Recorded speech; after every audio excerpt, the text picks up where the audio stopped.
Welcome to another edition of the Corner Booth Podcast here from the Snowden Deli. You could tell because, see, he's wearing his Snowden Deli shirt right there in the back. The most handsome deli man in Montreal. I'm Aaron Rand, along with Bill Brownstein, Leslie Chesterman, and our special guest today, a man we all call a friend, Terry Mr. DiMonte. Montreal. Terry, welcome back. Terry. So wait a sec. This is now, I want to make sure I got this right. This is now almost exactly 2 years to the day. Yes. That you, as you call it, were retired. Yes. By Sean. 3 years almost. No, 2 years. It's. I know it feels like three, Bill, but it was. Yeah. Two. But wait a like sec, 10. Terry. I have to stop because Yeah. apparently Bill has a very special introduction. Oh, he has that's prepared right. Just Okay. for today, Bill. Terry, thrilled to have you back.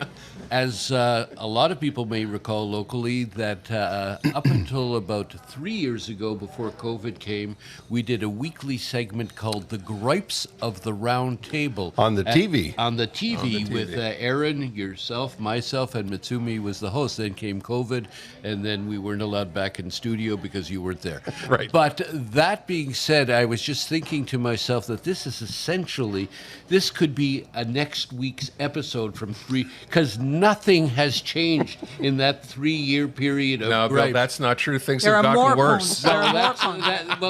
That's inaccurate. You're right. So, like, here we are 3 years later, Yeah. and like you're just back in town, and nothing has gotten better. Certainly, We're recording this on Friday, and I got here last Saturday, and I was talking to my wife when I checked into the hotel that night, and I said, "You won't believe it, the same detours and the same cones and the same signs on the same exits on the same highways are closed, the same ones that were closed in the same places 2 years ago are closed again or still closed." Terry, we like things here to stay the The same. same. That's I said Montreal is it's the epitome of la plus ça change, except for the language laws, which they want to tighten the screws on every couple of decades, I guess. Right. Not decades. Every week. And I'm trying to figure out: is it because it's an island,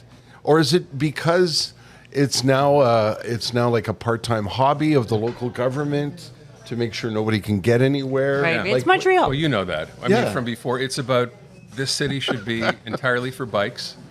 Yeah. Possibly scooters, depending. Pedestrians. And pedestrians. But as far as motorists go, good luck. Hope you get where you have to go. Don't call us if you have a problem. We had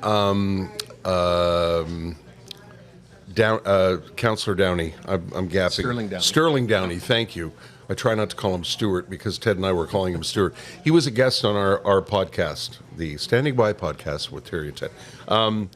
Wait, hold on. Is he allowed to promote his own podcast, Bill, on our podcast? Is that okay? yeah, it's okay because I'm going on to his podcast. Oh, That's right. And He's going to be a guest mate. and I'll Fair promote enough. us. It's okay. And I said to Sterling, why doesn't the administration just admit it? Instead of this drip of this one's closed this summer, and oh, that was such a success. This summer we're going to close that one. I'm absolutely convinced, and I was convinced before I moved, the people who are in charge at City Hall have an ideology they want it to be Copenhagen. That's what they want. They want it to be Copenhagen. They want it to be Amsterdam. I don't think the parallels are the same. These are tiny countries with a different history and a different DNA. Climate. But why don't they just come out and say, you know what, we really are anti-car, so you better just get used to it and get yourself a bike. Because they because can't people do that. who drive vote. Yes. So you don't want to offend them right out of the gate. You prefer to just slowly, drip by drip, Yeah. death by 1,000 cuts. Yes, And yeah. kind of get to it. As you'll recall, Terry, way back when and still today, they generate money from taxes from, businesses downtown. Right.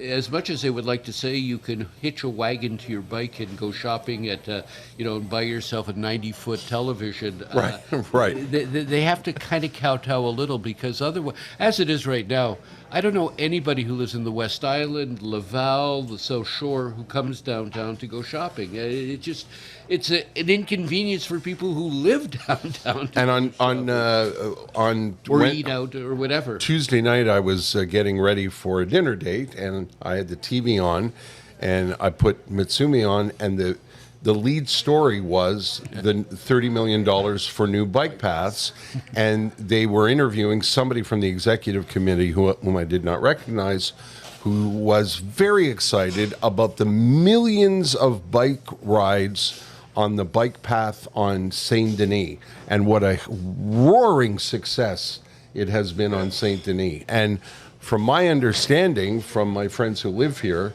that's not exactly true. No. Speak That's- to the merchants. If you go down Saint Denis in the middle of the summer, you'll see a ton of people on the bike. But not good news if you're a merchant. Yes. Not good. Yes, because they don't necessarily parking a stop car. and shop or Right. yeah, right. But it's funny. I'm not even bothered by the bike lanes. Although I have two kids who are of biking age who much prefer taking the metro. I find it's too dangerous. I have so many almost run-ins with people who are crossing around, not even using the bike lanes. But I just find that this constant construction is just become a bit of a joke. And one of the reasons I was very optimistic about Valerie Plante coming in is I thought, oh, we're going to, get fewer construction sites, fewer detours, fewer taking an hour to get somewhere that should take you 20 minutes. And that's not at all the case. But you know what? I can't believe we're still talking about this. You've been away for 2 years. Yeah. We'll get away. And I just want right. to point one thing out. The irony in what you just said, this administration has got more construction projects going on than any other administration. And it's easy to criticize. I know we do it every day. But you have to look back on every previous administration that chose not to Right. do this to get to the point where Yes, if we of don't do course. this, the city will collapse. So she's basically had no, I'm not Her making- hands are I'm tied. not defending I her, agree, but in I a agree, sense, I that's the agree. problem. But even like Pine Avenue, I was saying the other day, I posted on Twitter because I'd taken an hour and a half to get somewhere. Fixed again. Pine is how many 3 Well, years now closed? What'd they find? An underwater zoo or Yeah, something? no, on Pine, so they had to Indiana close the Jones street. came by That's and what found the happened. Temple of Doom. That's So what I was they right. explored it, But yeah. then All I right. said, why not just put everybody on Pine and fix it and move on? And they said, no, because they're individual contractors all over Yeah. the city. It's just All right, too much. done with that. Okay. You don't Terry, miss that. Welcome You back. don't Thanks. miss that, Terry. You don't Let's miss talk No, I about. don't miss Let's that. talk a little bit about what's going on as far as you're concerned. Yes. So you left Montreal. Yes. Once you left Chaume. Yes. You went out to the West Coast. Yep. You and your wife went out there, and well, what's it been like? Well, it's an interesting question, Aaron, because my wife Jess and I talk about this all the time. There are days when we think, "Oh God, what have we done? Why are we here?" Living out, as I describe it, living out where we live in Langley, British Columbia. Langley is in the Fraser Valley, about 40 minutes east of 40 minutes.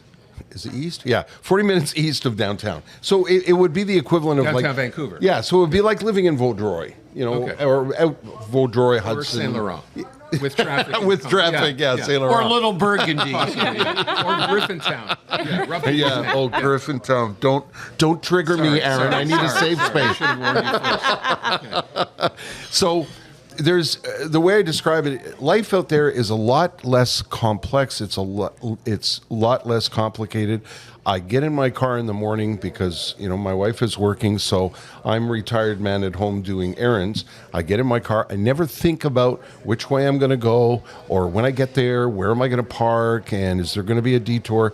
All of that has been removed from our life. What kind of fun is that? There's no there, and I'm not exaggerating. There are no potholes in British Columbia. Every road is pristine, and if anything, the roads are paved too much. We've been out there 2 years, and they've paved one section of the Trans-Canada Highway twice since we've been there.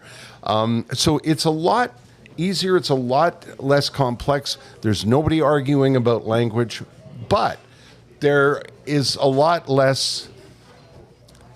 I hate to use the word sophistication because Montreal is a very electric, sophisticated city full of, aggravation and History. and a different pace, and sometimes we miss that. And there's no good food out west. There just isn't. I know I'll be criticized for that. If you like Not eating, here. you like eating at chain restaurants in Langley, the Olive Garden lineup starts at 4:30 in the afternoon. We do not partake, so we eat a lot at home. So we, like all ex-Montrealers... You got me right there, Terry, by the way. They're never moving. There are some good restaurants in Vancouver. We all know people who've left the province. We all have friends and family who have left the province, especially if you're English. There are people scattered across the country and across the United States who never stop talking about Montreal, never stop talking about Quebec, never stop reading the Gazette. That's me and Jess. So we love where we are. We love our house. We love a lot of things about BC, and we miss a lot of things about Montreal. That said, you wouldn't have left here if, you were still able to be on the radio. Well, if I could bread my butter here, yeah. But we all know that that's changed, and English media is not what it was, and I'm not welcome in English media. There's nothing for me here. And to answer your question, Aaron, I don't feel like a country bumpkin, but it is bumpkin-esque. Where we are. As opposed to Runyon-esque. Can I also bring up the fact that you're still around here is like a joy to me, well, your friends, thank you, Bill. and all the rest. Yeah. For those who aren't aware, Terry had a near-death experience at the beginning of the year. Yeah, I did. And it didn't look good for a long... Do you want to elaborate? Well, I was diagnosed here by my really good friend, Dr. Uman at Cardiogenics, and Dr. Smilovich, excuse me, who's a cardiologist here in Montreal. And they both told me I had a heart murmur. And me being me, I went, oh, okay. I didn't ask what a heart murmur was. I didn't understand it. They said, well, just keep an eye on it. And what it turned out was I had a bum heart valve. And coming the other side of it, I realized now that this is a pretty routine thing. They do a lot of heart valve replacement operations now. And I was told by the surgeon at Vancouver General Hospital, where I got the most amazing care, by the way. Dr. Kim, who operated on me, said, listen, I know you're scared. This is very routine. It's open heart surgery and it is scary. But for us as surgeons, it's very routine. There's a 1 or 2% chance of some complications. But it's very rare, blah, blah, blah. So on my birthday, January the 3rd, I went under the knife and they replaced the valve, and my wife got a phone call saying everything went extremely well. Terry really reacted well, and he came through with flying colors. You can come see him in the morning. And she came to see me, and there's a picture of me that she has. I'm sitting in the hospital chair with the giant scar down my chest, and I'm sitting in front of a delicious plate of hospital food. And I have no recollection of that picture being taken because at one point I turned to her and I said, well, sweetheart, it all went well. When do we leave for Nova Scotia? And she said, what? And the nurse overheard it, and they suddenly became very concerned because apparently that kind of delirium is a sign of infection. And what happened was I picked up infections in the ICU at the hospital. I had blood clots, I had pneumonia, I had a blood infection, and 24 hours after the surgery, it went downhill really, really quickly. And I was on life support for about 2 weeks. And every day Jess would come in and stand by my bedside for 12 hours. And every hour they would come in and say, ask him to squeeze your hand, see if he responds.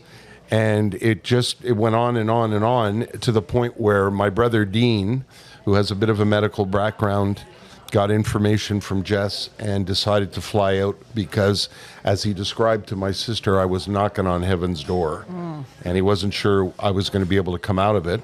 And thankfully, with the amazing team that was at the Vancouver General Hospital, and the doctors figured out how to attack the pneumonia, and I responded well to the antibiotics, which could have gone easily the other way. Pardon me, sorry.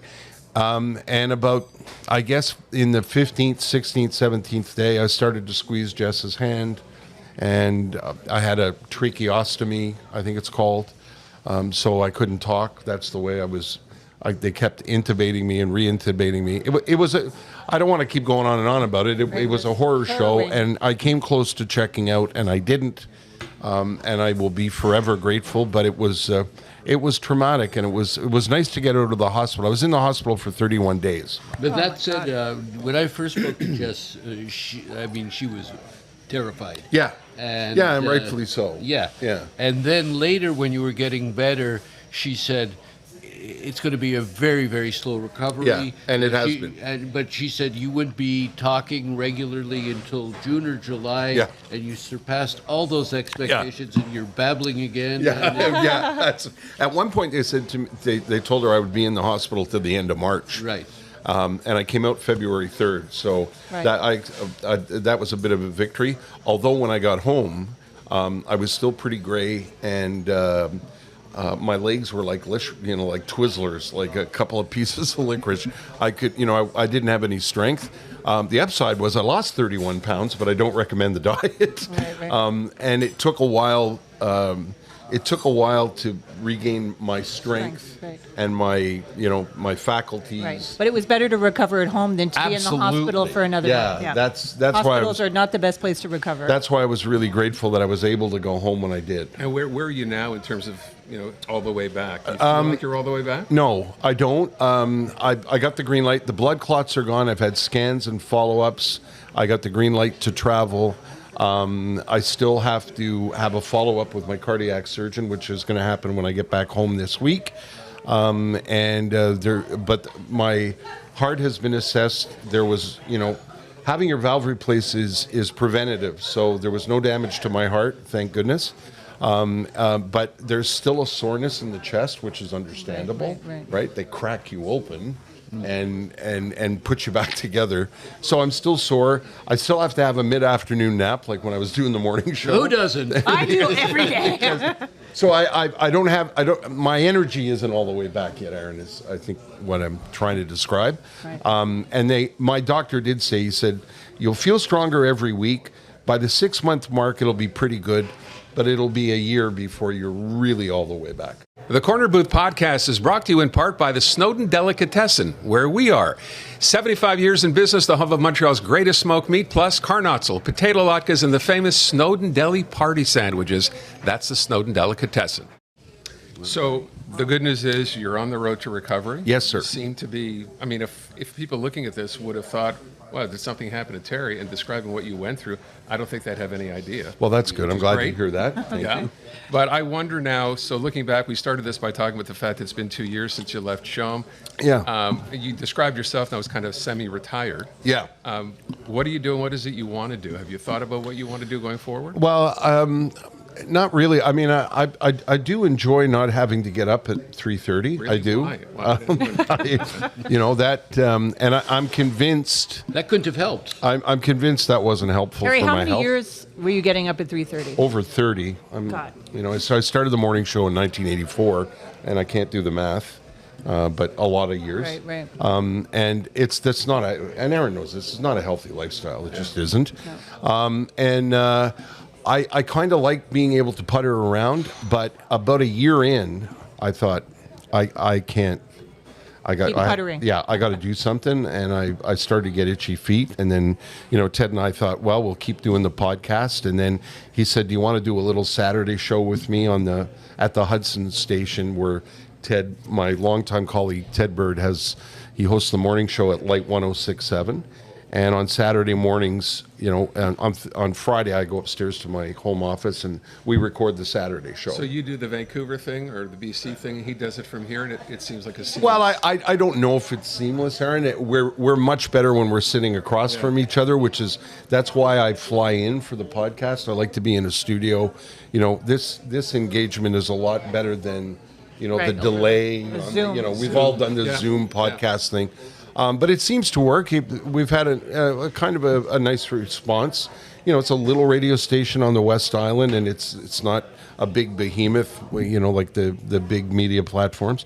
But that keeps me a little bit busy, and I don't know what to do because, as I've said before, the whole landscape has changed, and this is my métier. This is what I do. It's like carpenters don't really retire, carpenters retire, but they still work around the house and finish neighbor's porch or build a deck for their daughter. You know what I mean? You can keep going.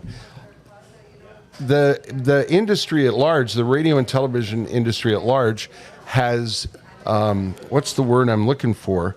They've discarded what we do. They've disrespected is the wrong word. Discounted. Yeah, they've discounted. You know, like I always talk about, if you watch NFL football, for example, Al Michaels is pushing 80, right? Al Michaels is one of the best in the business because he's been around for a very long time and he's very good at what he does and he knows how to do it well, and they keep him. Jim Nantz, who's a golf announcer, Bob Costas, right? And they're if you look at American media, they value that. Well, look at Leslie Stahl on 60 Minutes. There you go, Leslie Stahl, and like in her 80s. Yes, and Mike so Wallace was into his 90s. So Joe Biden. broadcasters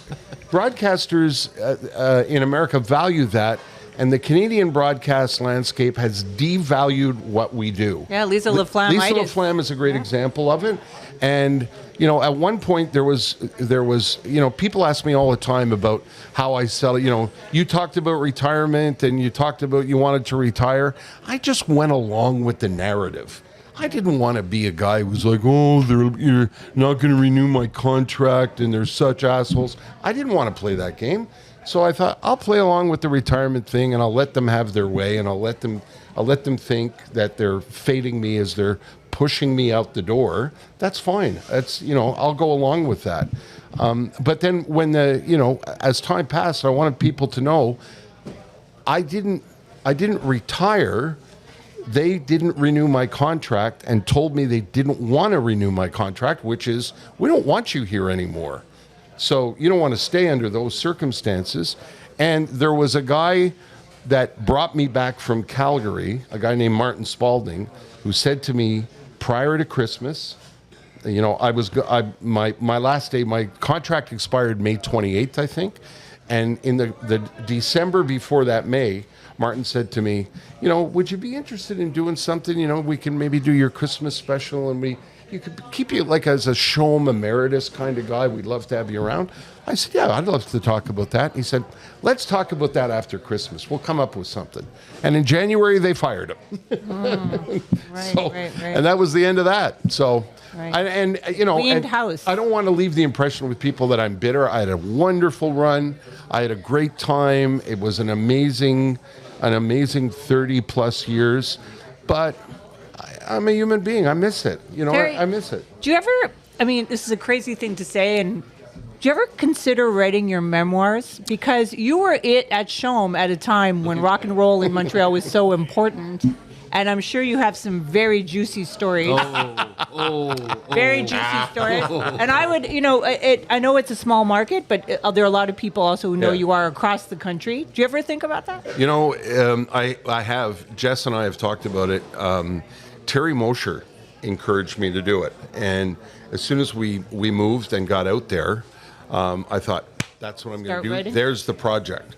And to say that I'm inept when it comes to that. You need a ghostwriter, Bill Brownstein. It's an understatement because I have such respect now for what you guys do, because I always thought, well, you know, I can compose a pretty good letter.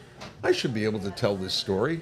And spell check. Oh my God! Well, Prince Harry got help. Come on. Difficult. Oh, so many people get help. You know what? But I got to tell you, is where do you start? That's the thing, Andrew. Like, We started a little radio station in beginning. Manitoba. Yeah. But you know what? I got to say, any time I write a story about you, I mention you, it goes through the roof, like online. I'm telling you, you have a huge public. We've done some other bits for other places, like we've done like co-hosted various events, like podcast-wise, radio-wise, over since we've been retired, so to speak. And the public always remember. Well, that's- maybe yeah. maybe the execs That's don't, really nice. but the public does. Come on, confessions And of you'd a morning better, man. You'd better hurry because that public, Yeah. I've been in the Yeah, business we're- roughly, they're getting older, Terry.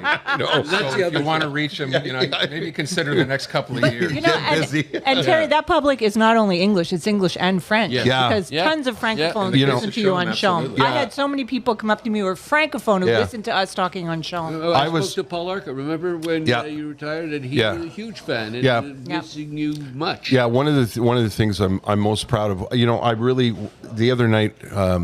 I'm not telling stories out of school, but we all had dinner together. So there was Leslie, Don McPherson, and his wife, and Aaron, and Val, and Bill, and Deb, and we're all sitting around the table having these wonderful electric conversations that we always did when I lived here, and we were having dinner, and I was reminded of the fact that I really felt like part of the fabric of the city, and I was never more proud of the fact that I wasn't building bridges or anything, but when I left, it was covered in the French press, and what was really stunning after Bill's beautiful article when I got out of the hospital, Jess said to me one day, "There's a guy on the phone from Journal de Montreal."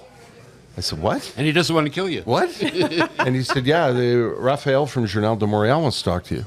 And there was an article in the Journal de Montréal, Terry DiMonte était hospitalisé, and I thought, that kind of gives me goosebumps a little bit because that, as we all know as Montrealers, English Montrealers, that's hard to do. I don't think and that was francophone- such a sign of respect. But you were building bridges. Yeah, and that's the whole absolutely. point. Yeah, I guess. You Absolutely. really Yeah. did. Like your audience, very strong Franco, strong Anglo, strong Allo, and all the rest. I don't think the francophone media even understands how much we appreciate being covered in francophone media. Yeah, yeah. And yet how much we are not covered in francophone media, Yeah. the anglophone community, and it's a real, I don't want honor or whatever, but you feel that you have crossed some bridges. Yes. And I like we were saying the other night, we all feel like Quebecers. I'm a Quebecer. Absolutely. I was born and raised here. My Absolutely. parents were born and raised here. Absolutely. And despite what anybody with a PQ flag will say, je suis Québécois. Right. And that never goes away. And if you understand how the society works, it is a huge honor. Right, but the for guy somebody with the across the and the guy with the PQ flag maybe listen to Sham. And you know what, Terry? Even though you're not here, you can still dial 311 and they'll accept you. Yes. So and- to that point, we can't end this, and we're going to run out of time right. without Yeah. talking about this newest language debacle. Right. Yeah. It's past the gate 2.0, but worse. Yeah. This idea now, you heard it. You only been here for a couple of days. I know. Terry. It's like I they said, knew you were coming. I know. It's like nothing They ever waited for changes. you. Yeah. So you call 311, Yeah. and now, of course, you have to prove you're either a historic Quebec Anglo, Yes. you're an immigrant who's been here for less than 6 months, you're indigenous, Yeah. or you communicated with the city of Montreal in English Yes. prior to May, 13th, 2021. I mean, everyone is looking at this, I think across the board, Yeah. and maybe I'm wrong, thinking this is the most embarrassing, dumbest thing Should you could be. ever imagine. Childish. I was born and raised here, and I was educated in English, so I guess I can use 311. Right. What Is that happens the if way a it works? I think so, francophone? yeah. What happens if a francophone listens? Will they self-destruct? I mean, what happens? If you went to school in English, Yes. anywhere in Canada, Yes. you would be able to get access to services in English Right. from the government. But as my understanding, I don't have children, but if you're educated in English in Ontario, your kids can't go to English school here. You have to have been educated Right. in English in Quebec in order for your kids to attend English Yes, school. and I even think, immersion right? is an issue. Yes. Right. I'm not sure. I think you have to dial 111 for that. That qualifies. I'm not sure how that works. And how do they check that? How do they How do find they out? check That's just that? it. Honor. How Question of That's the honor. biggest Oh, part okay. of this. Honor. Right? Trust you, Good right. faith. Good Yeah. faith. Now, Good I will faith. tell you, because that's the big question, how will it work? That's one thing in theory. How will it work in practice? Yeah. I called yesterday, Yeah. managed to get through on 311, Yeah. and I said, and I pressed English for option Yeah. 2. The gentleman who answered the phone answered in French, despite Yeah. the fact I pressed English. He spoke to me in English, never asked anything, was very helpful, so... But you would have I don't gotten an know. electric shock if you were French. Is it part of the symbolism of the new bill? Do you think that like? It seems to me at every turn in these new additions to the language law, they're trying to reinforce. We want to show how serious we are. Yes. But that's just City of Montreal, by the way. We Yeah. should stress for services. God Yeah. knows So what's far. going to happen. Yeah, and what's next? Well, What is like next? from trying to deal with provincial. All right. elections. We Yeah. have to wrap up, Terry. It's wonderful to see Thank you for having me. Come 'cause back Welcome back for anytime. dinner. anytime, I love it because Terry. I do. I'm one of those ex-Montrealers that goes online every morning and reads the Gazette, and I watch the podcast, and I'm thrilled you asked me. And you can have a smoked meat here, which you can't Yes, get in Vancouver. Not as good absolutely. as the Stone They're Valley. vacuum packing meat for me to take home as I speak. Yeah, I would be before doing you the same. leave, I know Bill wants to give you directions to the Olive Garden. There's one in Laval. If you want to take a ride out there. So, Terry, thank you. Thank you. Thanks, everybody. We'll see you Thank again you. soon here It's on great the fun. Booth Podcast.